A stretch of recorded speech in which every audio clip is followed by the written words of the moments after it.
Wombat Jones for Ramen Chokehold. I am here with a very special guest, a man taking South Australia by storm, putting one of the best promotions on in the country going at the moment. I'm here with Craig Icke. How are you going, mate? Good, mate. How are you? Thank you so much for having me. Nice of you to connect with us folks down here in South Australia. Mate, well, I think I've been sort of neglecting you guys because I've been hearing some really great things, especially from fighters. I mean, when I hear the fighters telling me about a promotion and how well they treat them and that, I really have got to start reaching out to you guys. So thanks so much for coming on, buddy. Yeah, once again, thank you. And yeah, certainly, nice, a big wrap for us in the intro there. And yeah, we appreciate that. And that's exactly what we're trying to do, back in the day when MMA Down Under was on, I'm sure any guys that fought on that show with Greg Toyama was the promoter would agree that, I think they lifted the bar a little bit, even though we're down here in South Australia. They really put on a great show and took great care of the fighters. So we were lucky enough to put some fighters on their show and they sort of taught us how it's supposed to be done and just try to keep a good code of ethics going and make sure the stars of the show get looked after. And yeah, so I'm glad to hear that's going around and people understand and know that we're trying to look after them 100%. Welcome to the Diamondback Fighting Championship at the beautiful Adelaide Oval. The William McGarry Room, the action gets underway. Main event, co-main event, and a bunch of great fighters not to be missed. See you there.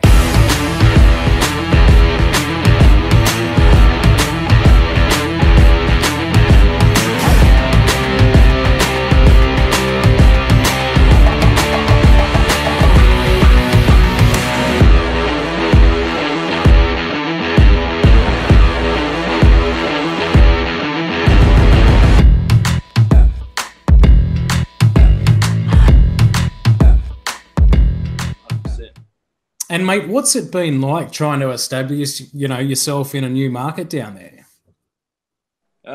We had a little bit of when we came into conception, when they hung up the gloves, so to speak, for MMA Down Under, we had about a year where we had to, conceive of an idea for a name for the show and a whole bunch of other stuff. Obviously, get our branding right and look to, to do them justice, to do Greg Toyama and David DeConnie some justice, the guys that sort of built the sport over here for us. We wanted to take it to the next level. So rather than just sort of just pop up and go for it, we needed to fill that void and make sure the SA fighters had a home state to, a home show to fight on.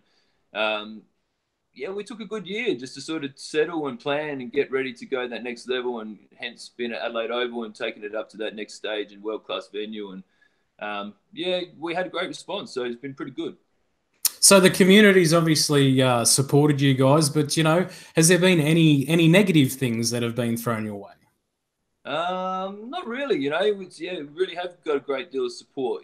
SA fans kind of vote with their feet a little bit, and they sort of can see through a lot of bullshit, and they sort of, they want to see good matchups. They want to see good, fair matchups, and they just want entertainment. And when they get that, they kind of do vote with their feet. There's Knees of Fury is a great Thai boxing promotion over here run by Ethan Shep. And, he gets good bums on seats because, he tries to match good fights and they know what they're going to get. And that's kind of what they get with Diamondback Fighting Championships. It's a personality of the show. What are they going to receive? It's going to be all action. They voted with their feet and really got behind us. We've been lucky enough to have magnificent support from the South Australian fight fans, from the whole team. We're really thankful for all their continuous support and loyalty to our show. They've just been behind us from day one, and without them, we couldn't have a show. So thank you to all the fans for their support. And do you find, like, most of the times when I go to these promotions, it's basically, maybe 80, 90% full of gym members, but do you find that you're getting some support just from the casual fan? I think we're definitely breaking into that market in terms of the casual fan. Of course we see, we build relationships and see a lot of the same people there a lot of the times. And, we start to build even friendships, with people we didn't know, because everyone's excited. Everyone's excited about the fights and sort of, excited about what we've been doing. So, but yeah, definitely the casual fans are starting to come on board for sure. Mate, you're going to have to run a competition or something. I want to know who the biggest Diamondback Fighting Championship fan is. So, guys, do something crazy and let someone know, and I'll make him give you something. Mate, I like it. That's a good idea. It's going to be a hard one because there's a lot of big fans out there for DFC, for sure. So, what can people expect when they go to a show? I've been to a lot of different shows, and different music and different lights and smoke, and you got a one championship. They even throw up pyrotechnics at you and scare the absolute living shit out of you, mate. But what can we expect? I'm going to be going down there for the first time, August 17. What can I expect? When I'm sitting in the crowd. Yeah, we're looking forward to come down and check it out firsthand. We've got a few tricks up our sleeves we've been working on for this next show, actually. So hopefully we've got a few surprises for you. Might be able to scare you with some pyrotechnics or something along those lines. But, for us, getting the show at Adelaide Oval, we've got an exclusivity contract with them to have our fight shows there in the William McGarry room is a really big coup because, it's a world-class venue. It's steeped in tradition. The fighters' change rooms look over the Adelaide Oval. They're big corporate boxes normally when it's on football days and cricket days and stuff like that. So they really get a first-class sort of luxury venue. And then on top of that, we try to really just look at all the finer details and try to really match some of the biggest shows, obviously, in the country and around the world, So, you can expect all the bells and whistles. When people walk into that room, the William McGarry room, it's the most common sort of phrase is, oh, wow, and I can't say what else they might say, oh, wow, So they get pretty excited. It's a pretty cool setup, and the fighters definitely, same thing. It's just like, wow, this is pretty for real, and that's what we're aiming for, and that's what we generally deliver, and the fans know that's what we deliver, and so they keep coming back. It's cool. Mate, I'm looking forward to it. I actually can't wait for this. I've heard so many good things. And mate, what's the current state of MMA down there? I mean, usually speaking, it's taken about 10 years for MMA to actually break through, but we're more of a boxing country or sort of Muay Thai. But what's the state of play now down there? Well, it's been a little bit of a rebuilding process. There was a big whole year, or maybe just over a year gap there before we put our first show on. So even at that stage, we were in that developmental phase when MMA Down Under was on, and our fighters were competing, but maybe losing more than they were winning against the interstate guests and stuff like that. And even in our first couple of shows, DFC 1 and 2, the ledger was a little bit lopsided. The interstate guys were going home with some wins. We were competitive, but we just didn't quite have that finishing power, and the skill set was, you could tell we were just seemed a little rusty, But we've managed to put on a couple of amateur shows now as well. The MMA Rising Stars show, which is what we call it Mars down here in Adelaide for short. But we've sold out 2 of those shows. It's about a 650 capacity on those, so that's been good bums on seats. But the great thing is, from that first show we did, there's a lot of first round finishes, and the one we just did a few weeks ago, I think only 3 fights got finished. The rest went the distance, which kind of showed that the skill set was evolving to not just go all out and attack and bang on, but also have the ability to work through problem situations and defend. And that tells us that the skill set's improving and getting better, and maybe the second Australian fighters are getting ready to jump up to that next level and compete better with those other states, the powerhouse states. So I think we're really getting there, and it's really improving every single show. So that's what I'm excited about. And I mean, what are your plans for the future? Most, when I speak to most promoters, most of them, their sort of ideal is to get regional champions and them, pardon the dog going off like a pork chop, but they usually like to sort of have regional champions push on to the UFC, and that's how they gauge where they are in the promoting world. I've got another sort of take on it. I think there's actually a gap in the market in Australia now. I think you've got your UFC when they come into town, and we've got all the regional shows everywhere. But I actually think, someone's out there ready to take this promotion to the next level and sneak in right in the middle there. So what are your plans for the future, mate? And what do you think about that sort of thing? It's a pretty tough market, mate. It's a tough industry to get legs in terms of, unfortunately, it's still a little bit of a niche type market. So it's not like football or soccer where you've got thousands and thousands of people playing the sport all the time, and you can just jump on board and create a T20, or you can create, they tried some 9-a-side AFL X or something, they called it over here in the preseason with the football and all this sort of stuff. But I think maybe there is room for that sort of stuff. They're starting to look at our region because of the pay-per-views. I'd imagine per capita, You know, Australians love a good fight. You know what I mean? So I'm sure we're buying a ton of pay-per-view. So there's a market there. We just got to tap into that casual viewer market. You know, there's people that will never train a day in their life in an MMA gym, but they'll still watch every single UFC. So if we can tap into that, yeah, I agree that there's a little bit of a gap and a missing link there somewhere, but I just think it's going to take time, mate. You know, we're just going to have to keep plugging away, and I think over the next decade, as we push on year to year and shows get bigger and bigger, maybe a few more sponsors jump on board, maybe a bit more broadcasting. If we can get something on free to air, maybe we're a chance to go up to that next level and maybe start packing out some 6,000-7,000 seat stadiums, you know. But for now, I think, you know, we pack out about 1,400 in our room, and it's a pretty big show. That's kind of where we're at this stage, you know. Mate, and that's absolutely fantastic, especially you've only had 5 shows. You know, most, like you said, it does take a while to get legs in this game. So you obviously are kicking some goals down there. And, mate, you know, you touched on the regional rankings, and I really wanted to talk to you about this. And I'm going to start talking to everyone about this, especially because, I mean, when we talk about regional rankings, we're really going by, you know, only a couple of websites rankings, which don't give a shit about Australian MMA. Let's be honest, you know, we send in the results. They sort of do whatever formula they want to come up with. And next thing you know, someone's ranked 1 through to whatever. What do you think about that? And maybe we should come up with a better way for the region down here. Yeah, again, another sticky one and a tricky question, because we've got to look at something. So we've got to have some scope and idea, and someone has to gather all that information. So, which is a pretty huge task, you know, right? So, yeah. So you know, you get where I'm coming from with, you know, from a matchmaking perspective, we have to take notice of rankings, particularly when there's titles in play. At the same time, you know, it's difficult when sometimes you might get a guy who's had 5 fights who's ranked higher than a guy who's had 25 fights because his win-loss ratio is better. So that doesn't necessarily mean he should be ranked higher, in my opinion. But, yeah, so really tricky one. Yeah, really tricky question. But, yeah, we've got to take notice of the rankings, which rankings we look at, who knows. Normally they're fairly close to each other when it comes to fight matrix and topology and stuff like that. Obviously, in America, UFC only pays attention to Sherdog. They don't care about any other ranking system at all. So, you know, we have to look at them and we have to take them into account. Look, to be perfectly honest, I think matchmaking is about matching exciting fights. So the reality is, I don't really give a damn if a guy's, you know, ranked in the top 5. If he's boring as hell, you know, he's going to bring me a snooze fest on my show, then, you know, the crowd's not going to be happy. I'm not going to be happy, because I match fights judging on by, am I going to love this fight when I see it live?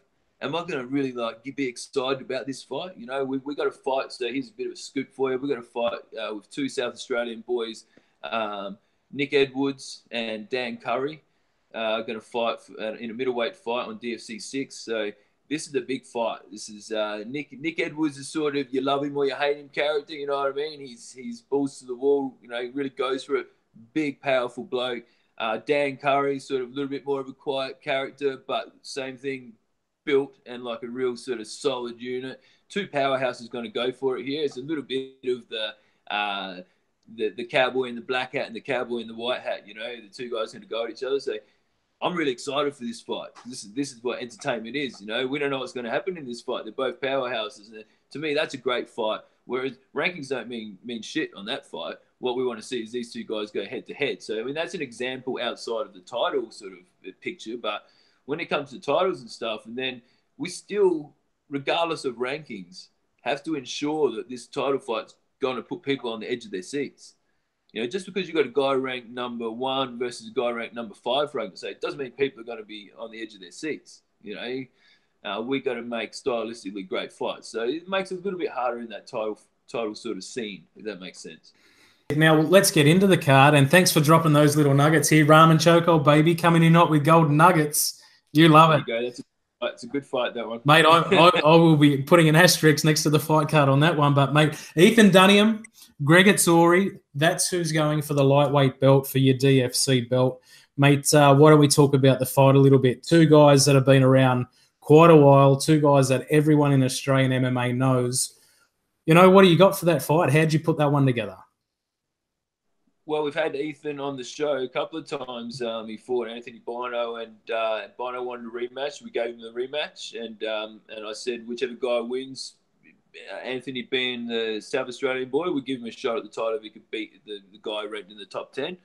And we'd do the same for Ethan if he won that fight. So obviously Ethan ended up coming out, got the chocolates in that fight, so he earned himself we're true to our word. We gave him the title shot. Then it was just a question of finding the right opponent for him inside, preferably inside that top 10 too, So there's a couple of guys in the lightweight division that are hard to get a hold of in the top 10 and potentially always booked, or, there's other things come up like injuries. There's a lot of different reasons why sometimes you can't book guys. So it's very easy from the outside looking in and go, well, you should fight this guy, but, sometimes you can't. But Greg was the first guy I wanted him to fight regardless, because I just love seeing Greg fight. He's just knocked off, two of the guys on Hex that are the rising stars, great fighters in their own right, and much respect to them. But Greg he really is a finisher, So Ethan's got his work cut out for him. Greg always comes to finish. He's called the tarantula for a reason. If he can get a hold of you, he's got 1,000 different ways to finish the fight. Ethan, on the other hand, is a real workman-like guy. He's a blue-collar fighter. He's down in the trenches, relentless. He keeps going. He's got a lot of, he's got great fitness. So being a 5-round fight, I really hope to see this fight get past the third and get into the 4th or 5th round. And I'm really excited for this fight. Both these guys are gamers.